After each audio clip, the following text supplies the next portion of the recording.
Hola, ¿qué tal? ¿Cómo están? Espero que muy bien, yo muy contenta porque ahora estamos leyendo El mundo de Sofía. Recuerden, mi nombre es Gloria, yo soy comunicóloga, me apasiona la lectura, pero más leerles a ustedes. El libro que estamos leyendo aquí, bueno, yo lo que les digo es que siempre leemos libros de desarrollo humano, pero fíjense que este también es un excelente libro de desarrollo humano porque es un libro de filosofía. Ajá.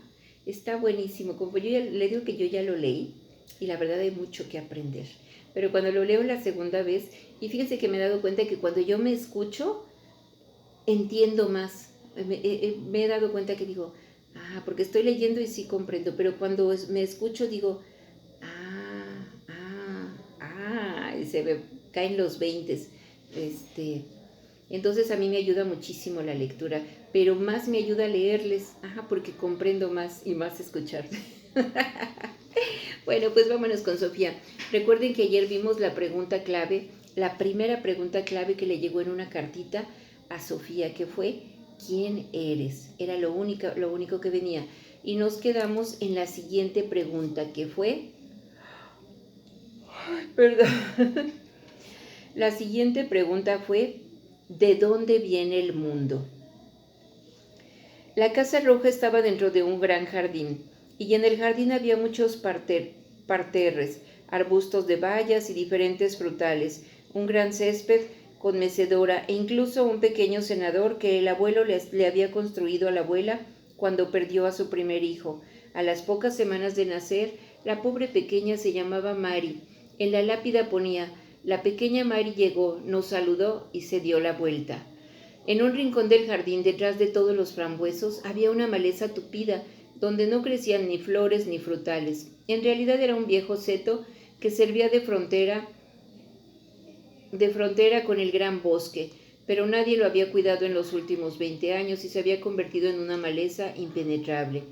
La abuela había contado que el seto había dificultado el paso a las zorras que durante la guerra venían a la caza de las gallinas que andaban sueltas por el jardín. Pero para todos, menos para Sofía, el viejo seto resultaba tan inútil como las jaulas de conejos dentro del jardín. Pero eso era porque no conocían el secreto de Sofía. Desde que Sofía podía recordar había conocido la existencia del seto.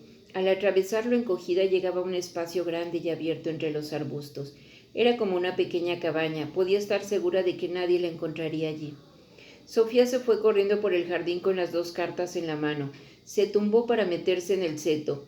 El callejón era tan grande que casi podía estar de pie, pero ahora se sentó sobre unas gruesas raíces. Desde allí podía mirar hacia afuera a través de un par de minúsculos agujeros entre las ramas y las hojas.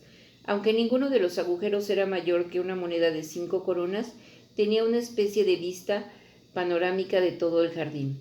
De pequeña le gustaba observar a sus padres cuando andaban buscándola entre los árboles. A Sofía el jardín siempre le había parecido un mundo en sí. Cada vez que oía del jardín del Edén en el Génesis, se imaginaba sentada en su callejón, contemplando su propio paraíso. ¿De dónde viene el mundo? Pues no lo sabía. Sofía sabía que la Tierra no era sino un pequeño planeta en el inmenso universo. Pero, ¿de dónde venía el universo? Podría ser, naturalmente, que el universo hubiera existido siempre. En ese caso, ¿no sería preciso buscar una respuesta sobre su procedencia? Pero, ¿qué podía existir? ¿Pero podía existir algo desde siempre? Había algo dentro de ella que protestaba contra eso. Todo lo que es tiene que haber tenido un principio, ¿no? De modo que el universo tuvo que haber nacido en algún momento de algo distinto. Pero si el universo hubiera nacido de repente de otra cosa, entonces esa otra cosa tendría a su vez que haber nacido de otra cosa. Sofía entendió que simplemente había aplazado el problema. Al fin y al cabo, algo tuvo que surgir en algún momento de donde no había nada de nada. Pero, ¿era eso posible? ¿No resultaba eso tan imposible como pensar que el mundo había existido siempre? En el colegio aprendían que Dios había creado el mundo y ahora Sofía intentó aceptar esa solución al problema como la mejor. Pero volvió a pensar en lo mismo. ¿Podía aceptar que Dios había creado el universo?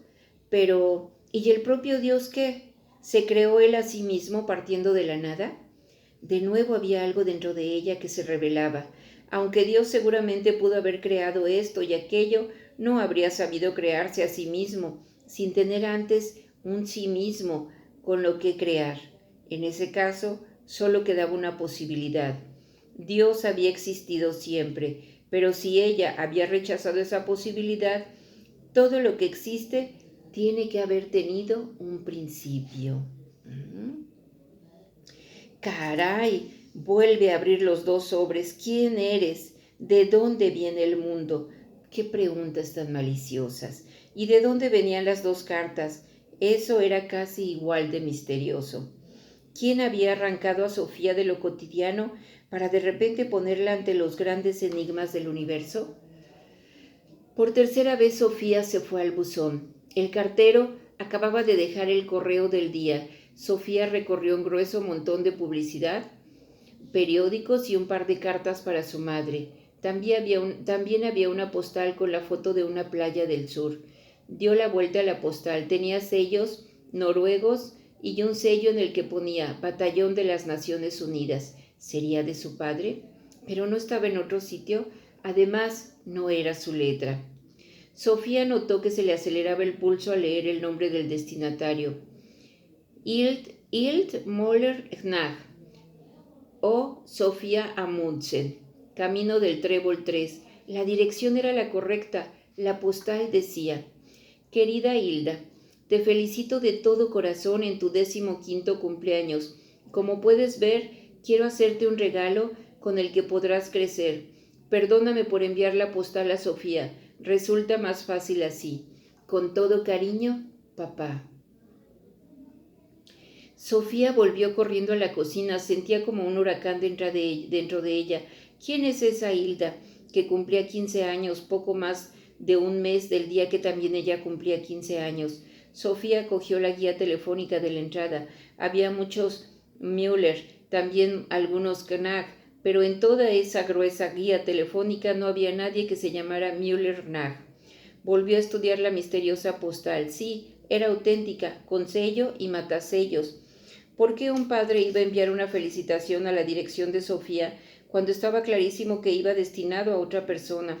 ¿Qué padre privaría a su hija de la ilusión de recibir una tarjeta de cumpleaños enviándola a otras señas? ¿Por qué resultaba más fácil así? Y ante todo, ¿cómo encontraría a Hilda? De esta manera, Sofía tuvo otro problema más en que meditar. Intentó ordenar sus pensamientos de nuevo.